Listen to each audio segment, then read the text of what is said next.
Bonjour à tous et bienvenue sur Excellence Tips. Aujourd'hui, nous revenons sur un extrait de la conférence de presse de Maria Zakharova, porte-parole du ministère des Affaires étrangères de la Fédération de Russie, tenue à Moscou le 27 mars 2025. Dans cette vidéo, nous nous concentrons uniquement sur deux des sujets abordés lors de cette conférence. 1. La crise ukrainienne. Zakharova dénonce les actions qu'elle attribue aux forces ukrainiennes, évoquant des crimes contre les civils et les prisonniers de guerre, ainsi que la destruction d'infrastructures. Elle critique également les soutiens occidentaux à Kiev et met en garde contre les conséquences de la prolifération des armes. 2. Les déclarations mensongères de politiciens occidentaux au sujet des accords de Minsk. La porte-parole russe revient sur les révélations d'anciens dirigeants européens, comme Angela Merkel et François Hollande, affirmant que les accords de Minsk étaient une manœuvre pour gagner du temps et renforcer l'Ukraine. Elle accuse l'Occident d'avoir manipulé les négociations et d'avoir alimenté le conflit. Cette vidéo rapporte textuellement les propos de Maria Zakharova, sans interprétation ni commentaire. Le lien vers la source complète est disponible dans la description. Si le sujet vous intéresse, n'hésitez pas à liker, partager la vidéo et à rester jusqu'à la fin pour avoir une vision complète des déclarations. Nous attendons également vos avis en commentaire. Que pensez-vous de ces accusations et des révélations concernant les accords de Minsk? C'est parti, bonne écoute. Maintenant, parlons de la situation générale autour de la crise ukrainienne.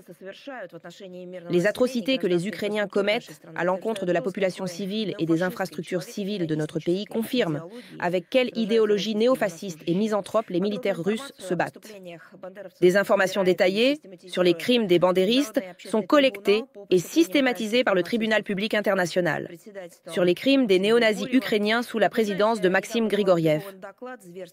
Comme vous le savez, un rapport sur les atrocités du régime de Kiev envers les militaires russes capturés a été récemment publié. Et lors du dernier briefing, nous avons déjà présenté ce document.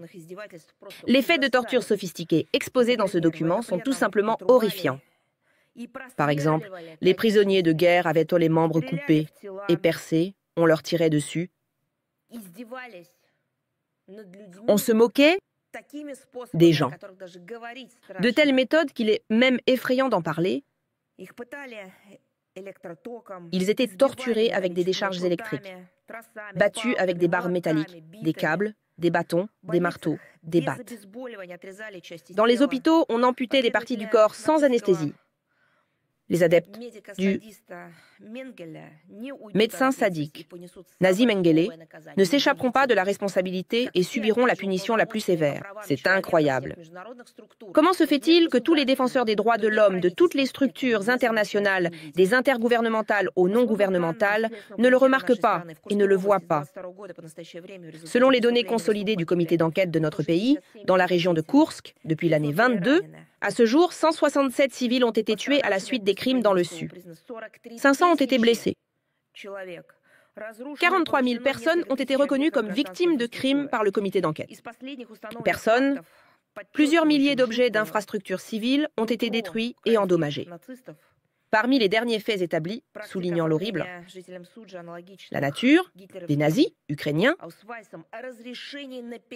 la pratique de délivrer aux habitants de Soudja des permis de déplacement en ville, similaires aux Ausweis hitlériens. En l'absence de ces permis, les citoyens étaient emmenés dans les commandatures, interrogés, menacés et même accusés d'espionnage. Parallèlement, les forces armées ukrainiennes ont organisé dans la région des raids de pillage, dans la région de Soumy. Rien que la semaine dernière, du 17 au 23 mars, selon les données de l'ambassadeur spécial du ministère des Affaires étrangères de Russie pour les crimes du régime de Kiev, Rodion Mirochnik, à cause des attaques des forces armées ukrainiennes. Dans la zone de contact, 16 citoyens russes pacifiques ont été tués et 134 ont été blessés, dont 4 mineurs. Et bien sûr, les attaques du régime de Kiev sur les infrastructures énergétiques se poursuivent. Les 25 et 26 mars, des attaques ont été menées par des drones ukrainiens sur des installations énergétiques dans les régions de Bryansk et de Koursk.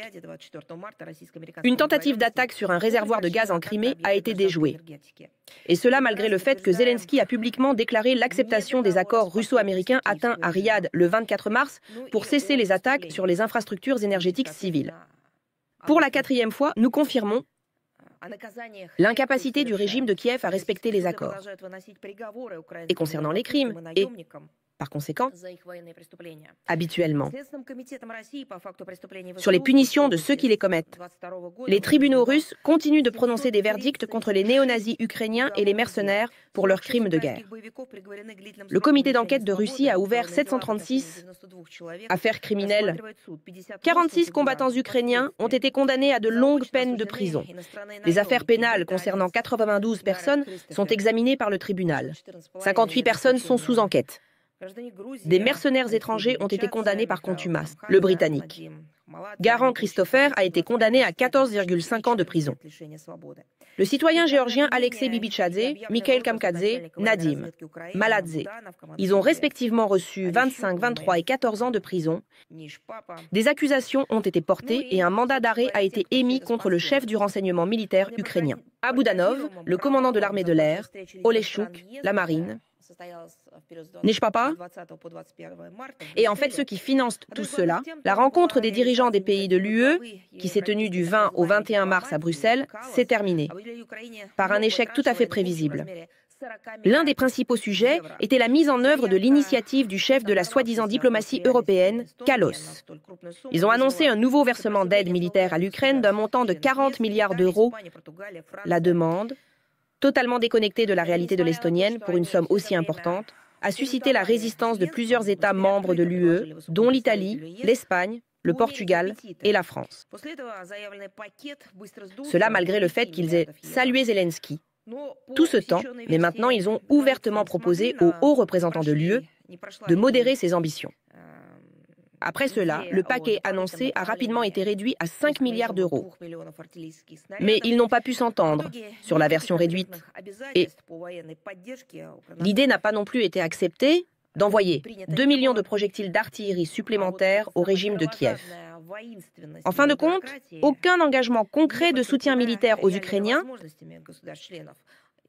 n'a été pris. Et cette même agressivité belliqueuse de la bureaucratie européenne n'est pas soutenue par les capacités réelles des États membres. Parce qu'évidemment, les ressources des Européens ne sont pas infinies.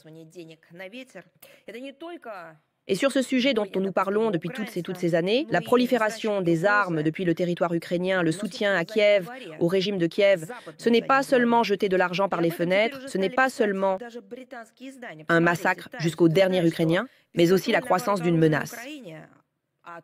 Dans leur propre arrière-cour, l'arrière-cour occidentale. Et même les publications britanniques ont commencé à en parler maintenant.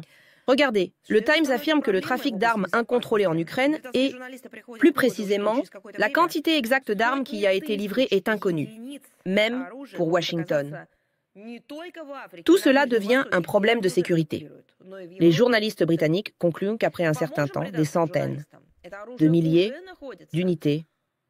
Les armes peuvent se retrouver non seulement en Afrique et au Moyen-Orient, où elles circulent déjà, mais aussi en Europe. Alors, aidons les journalistes britanniques.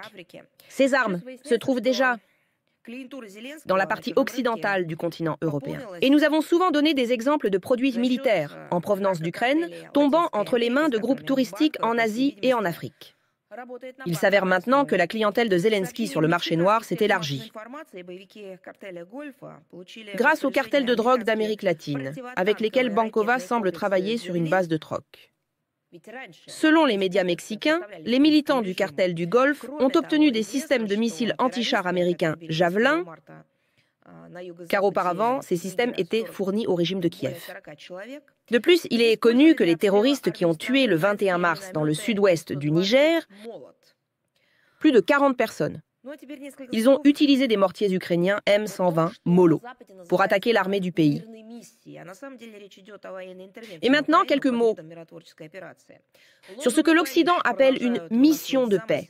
Mais en réalité, il s'agit d'une intervention militaire en Ukraine sous couvert d'une opération de maintien de la paix. Londres et Paris continuent de nourrir le projet d'une intervention militaire en Ukraine. Tout cela est déguisé en mission de paix sauvage.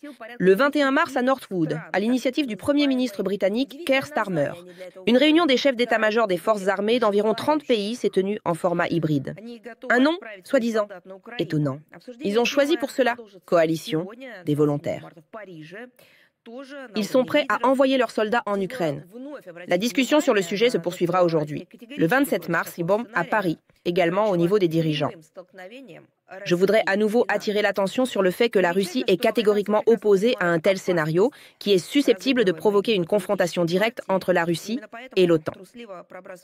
Il est remarquable que les Britanniques comprennent parfaitement le danger de la partie géopolitique en cours. Et c'est précisément pour cette raison qu'ils esquissent lâchement l'idée de, vous savez, dépersonnalisation. Sous la forme de casques bleus, en ayant à l'esprit l'absence de tout insigne ou signe distinctif qui permettrait de les identifier. Nous comprenons pourquoi ils font cela. Ils ont besoin de provoquer l'Europe à un carnage. Rappelons que Londres, eux-mêmes, ont quitté l'Union européenne à l'époque. Maintenant, le rêve doré. Après avoir renversé l'économie de l'Union européenne, ils veulent aussi provoquer l'ensemble du continent européen, tandis qu'eux-mêmes rejoindront l'alliance anglo-saxonne. Et quelques mots sur les innovations de mobilisation, les nouveautés du régime de Kiev. Il continue docilement à envoyer à l'abattoir les Ukrainiens, citoyens, de jeunes garçons âgés de 18 à 24 ans, qui ont signé le soi-disant contrat d'1 million. Toutes les 17 brigades proposées à leur choix, engagées, bien sûr, en première ligne. Donc, le résultat tragique est inévitable. Comme le rapportent les chaînes Telegram ukrainiennes, de nouvelles, innovations de mobilisation sont désormais en cours d'élaboration. Regardez, une initiative est discutée pour modifier l'âge de mobilisation de 20 à 55 ans en Ukraine, en remplacement de la fourchette existante de 25 à 60 ans. Alors, voyons de quoi il s'agit. D'une part, il est prévu de réduire l'âge de 5 ans, donc de 25 à 20 ans. Et cela peut être réalisé en Ukraine. Et pourquoi donc abaisser la limite supérieure de l'âge des Ukrainiens, le président, le conscrit, des conscrits, de 60 à 50 ans? Oui, parce qu'il y a très peu de personnes capables de servir dans l'armée. Dans cette tranche d'âge supérieure en Ukraine, il n'en reste presque plus. Ainsi, l'élite de Kiev confirme son intérêt à poursuivre les hostilités, y voyant une source de leur existence. Ils débordent simplement les citoyens ukrainiens. Je parle de ceux qui se sont installés à la banque. Parallèlement, Zelensky met en œuvre de manière systématique la célèbre doctrine misanthrope de l'Américain, géostratège russophobe. Brzezinski. Vous vous souvenez, n'est-ce pas, de cette citation qui... Je parle de celle de Brzezinski. Sur le fait qu'au cours des années 30 du XXIe siècle, il ne devrait rester en Ukraine, écrivait le politologue américain. Pas plus de 20 millions de personnes. Il faut également dire quelques mots sur la préparation des élites ukrainiennes à maintenir le pouvoir par la force. Apparemment, ressentant le mécontentement croissant du peuple et réalisant l'inévitabilité de la rétribution pour les crimes contre leurs propres citoyens, ayant perdu leur légitimité, les prétendues élites ukrainiennes se préparent à maintenir le pouvoir par la force. Cela explique l'approbation, le 21 mars, par le comité de la Verkhovna Rada pour les activités d'application de la loi, du projet de loi numéro 103.11, qui autorise la garde nationale d'Ukraine à utiliser des armes à feu, du gaz lacrymogène et des drones contre des civils lors des soi-disant, comme ils l'ont désigné, des troubles de masse. Il semble que le régime de Kiev planifie un scénario pire que la fusillade par des snipers sur le Maïdan. Je souligne encore une fois, cela concerne leurs propres propres citoyens. Où est le Conseil de l'Europe? Il est pourtant si impliqué dans tout ce qui concerne l'Ukraine. Mais où est la déclaration ou la résolution? Où est, je ne sais pas, une réunion spéciale du comité du Conseil de l'Europe concernant la manière dont le régime de Kiev contre les citoyens pacifiques de leur propre pays utiliseront des drones? Et bien sûr, la lutte contre la mémoire historique en Ukraine continue. À Dnipropetrovsk, les autorités locales, avec le soutien des nationalistes radicaux, ont retiré une plaque commémorative du monument aux héros de la résistance antifasciste de Kaidak. À Poltava, ils ont démonté une plaque commémorative de l'école numéro 39, en langue ukrainienne, dédiée aux volontaires partis en guerre contre les nazis. Ici, on ne peut plus se cacher derrière le fait que c'est, je ne sais pas, une sorte de guerre contre la langue russe, une dérussification qu'ils ont, en fait, contrairement à toutes les obligations internationales, intégrées dans la politique d'État. Non, c'est déjà du néonazisme réel, tel qu'il est. Parce que la lutte contre l'antifascisme, c'est du néonazisme. Les faits énumérés confirment une fois de plus la pertinence de l'opération militaire spéciale pour la dénazification et la démilitarisation de l'Ukraine et l'élimination des menaces provenant de son territoire. Tous les objectifs, fixés par la direction russe, comme cela a été déclaré, qui, à plusieurs reprises, à Moscou, seront atteints. Et bien sûr, Zelensky s'est permis une déclaration fantastique lors d'une interview avec une chaîne de télévision américaine. Souvenez-vous, en commentant sa conversation avec le président des États-Unis, il a dit « Zelensky, si vous pouvez convaincre le président de la Russie d'arrêter la guerre, ce serait formidable, mais sachez, a dit Zelensky, qu'il peut tromper. C'est ainsi qu'il m'a trompé. Après, la trêve de Minsk. Et tous ces médias occidentaux ont commencé à republier. Simplement, telle quelle par une citation, sans rappeler à leur propre audience d'autres citations, de leurs propres dirigeants, tels que Merkel et Hollande. Ce sont eux qui ont trompé non seulement les citoyens de l'Ukraine, mais aussi toute la communauté mondiale, en ne respectant pas ces accords de Minsk. Parce qu'ils savaient, dès le départ, qu'ils ne les respecteraient non pas. Lors des briefings, lors d'autres interventions publiques, nous disons régulièrement et avons dit et dirons que c'est précisément l'Occident collectif qui a toujours été dans une position de sabotage de toutes les initiatives de paix concernant l'Ukraine, précisément depuis le coup d'État sanglant de février 2014 et par la suite, progressivement. Pendant longtemps, dans leurs discours, les soi-disant garants des accords de Minsk, principalement l'Allemagne et la France, Merkel et Hollande, déclaraient leur engagement envers la paix. Mais le temps a passé et cela s'est produit. Février 2022, le pouvoir a changé. Dans ces pays, et les anciens dirigeants ont cessé complètement. Retenir quelque chose. Le 7 décembre 2022, l'ancienne chancelière de la RFA, Merkel, qui a été, je le rappelle, au pouvoir pendant plus de 16 ans, qui aime parler de processus démocratique, eh bien, elle a participé directement aux réunions du format Normandie et elle a également participé directement au processus d'élaboration des accords de Minsk. Dans une interview aux médias allemands, elle s'est exprimée de manière très franche. Puis-je vous rappeler une citation? Les accords de Minsk, a dit Merkel, étaient une tentative de donner du temps à l'Ukraine. Ils ont utilisé ce temps pour devenir plus forts, a déclaré Merkel. L'ancienne chancelière de la RFA, l'Ukraine de 2014-2015, selon Merkel, ce n'est pas l'Ukraine. Aujourd'hui, je doute, a-t-elle ajouté, que les pays de l'OTAN auraient pu faire autant qu'ils le font maintenant pour aider l'Ukraine. Pour nous tous, selon Merkel, il était clair que c'était un conflit gelé, que le problème n'était pas résolu. Et c'est précisément cela qui a donné à l'Ukraine un temps précieux. Fin de la citation de Merkel. Les mêmes médias occidentaux, citant Zelensky, aujourd'hui, disent qu'il aurait été trompé et qu'on ne lui a pas dit précisément qui l'a trompé. Voici un autre garant, également ancien. Cette fois, le président de la France, Hollande, a également soutenu Merkel de la même manière et a dit qu'elle avait raison lorsqu'elle l'a déclaré. Qu'a-t-il dit? Hollande, citation directe, l'agitation autour des accords de Minsk, agitation. Il a dit, c'est en rapport avec la résolution du Conseil de sécurité, c'est en rapport avec la réunion du format Normandie, c'est en rapport avec les efforts incessants de divers représentants envoyés spéciaux pour la mise en œuvre, le suivi de la mise en œuvre des accords de Minsk. Comment l'a-t-il appelé? L'agitation.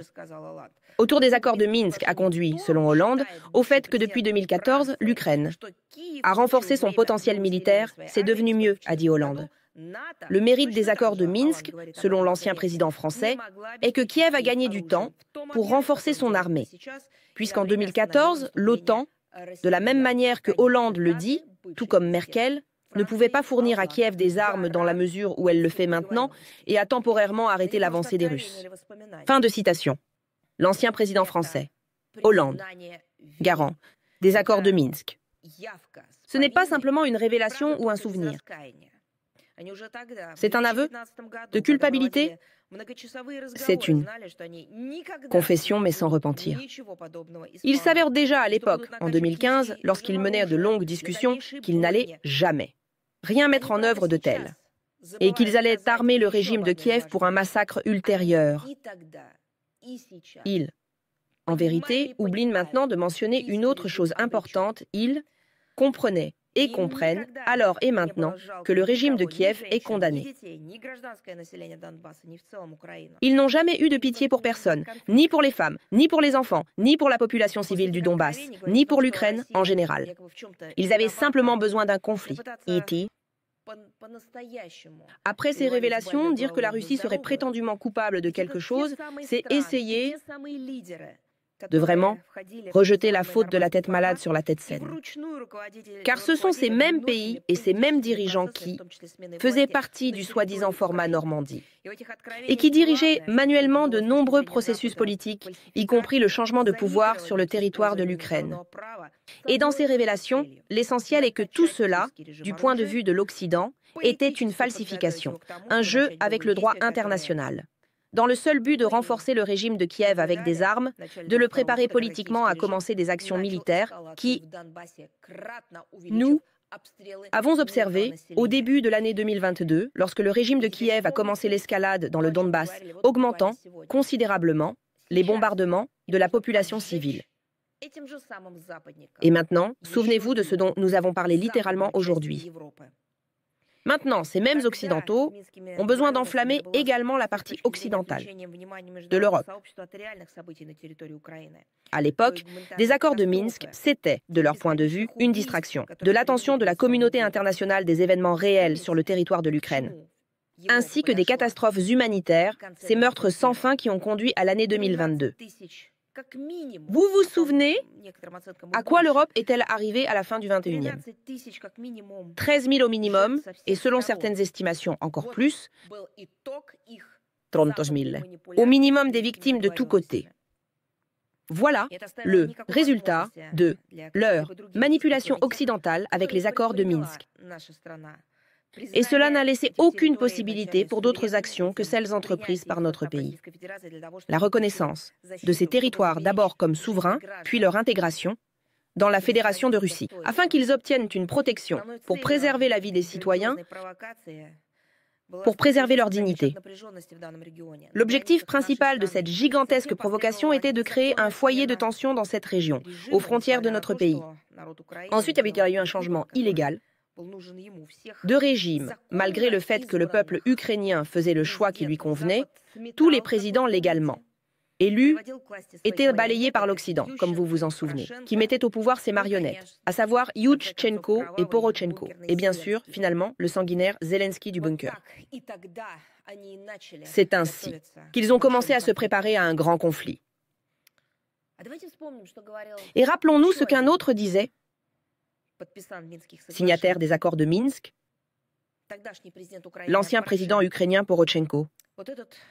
Celui-ci aussi a déclaré à une chaîne de télévision britannique dans un documentaire Littéralement ce qui suit, citation directe. Vous savez en quoi réside le succès des accords de Minsk, malgré le fait que la Russie, dit Porochenko, n'a prétendument respecté aucun de ces points, bien sûr. Ce document, selon Porochenko, a donné à l'Ukraine 8 ans pour construire son armée, son économie et une coalition mondiale pro-ukrainienne. Fin de citation. Vous pensez que tout cela appartient au passé lointain ou que tout le monde a oublié? Non. Actuellement, les médias occidentaux, tout cela est activement promu.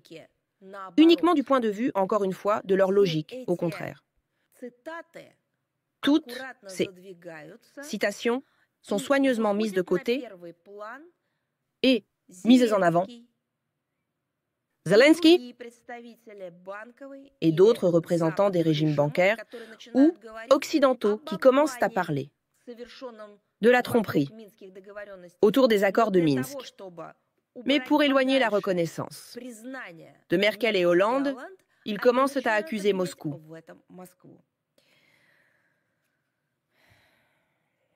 Vous savez, lors de la conférence de presse Ukraine 24, Zelensky a raconté que le président de la Russie, citation directe, soulevait constamment la question du cessez-le-feu dans le Donbass lors de la rencontre personnelle en 2019. Selon Zelensky, à l'époque, il avait averti le président russe que les accords de Minsk ne fonctionneraient prétendument pas en raison de leur manque de perspective. Les idées de retrait des troupes de la ligne de contact. Mais lorsque Zelensky a été interrogé sur les détails de la rencontre, il a immédiatement répondu qu'il ne se souvenait tout simplement pas de ces détails. Que c'était comme si cela avait eu lieu, eh bien, comme dans une autre vie. C'est une citation directe. Une belle excuse, n'est-ce pas? Revenons en arrière. Un an en arrière, en 2024. En 2023, dans une interview au journal allemand Der Spiegel, Zelensky était encore plus franc. Je n'ai pas vu dans les accords de Minsk, dit Zelensky, la volonté de préserver l'indépendance de l'Ukraine. Je comprends les pays occidentaux, leur point de vue. Tout d'abord, a dit Zelensky, il voulait un peu apaiser les appétits de la Russie aux dépens de l'Ukraine. Le retard est normal en diplomatie. On ne sait jamais quand une personne qui prend des décisions meurt. Et tout à coup, a dit Zelensky, tout devient plus simple. Normal, n'est-ce pas? Le président de l'Ukraine parle à ce moment-là? Moi, a dit Zelensky, je me suis adressé à Macron et Merkel. Et j'ai dit que nous ne pouvions pas mettre en œuvre les accords de Minsk. Moi, a encore dit Zelensky, j'ai sauté dans ce train qui, honnêtement, roulait déjà vers le précipice. Par train. Encore une fois, souligne et dit Zelensky, je veux dire, ces accords dans leur ensemble. Chaque point représente un wagon. Quand on commence à le démonter, on comprend que tout est arrangé. De telle sorte qu'une partie ne peut pas accomplir quelque chose, tandis que l'autre partie gèle le conflit. Fin de la citation de Zelensky. Il y a un grand nombre de déclarations de ce genre. Je vais citer encore une autre citation. Pour soutenir ce dont je parlais, nous n'avons pas besoin de militaires, avec des drapeaux étrangers sur notre territoire. Nous ne le demandons pas, sinon la déstabilisation sera mondiale. Nous ne voulons pas donner un prétexte supplémentaire à la Russie pour dire qu'il y a une base ici et qu'ils doivent se protéger. Savez-vous qui a dit cela? Zelensky. Février de l'année 22. Encore une fois, à propos de la soi-disant mission de maintien de la paix qui est actuellement discutée avec les Occidentaux.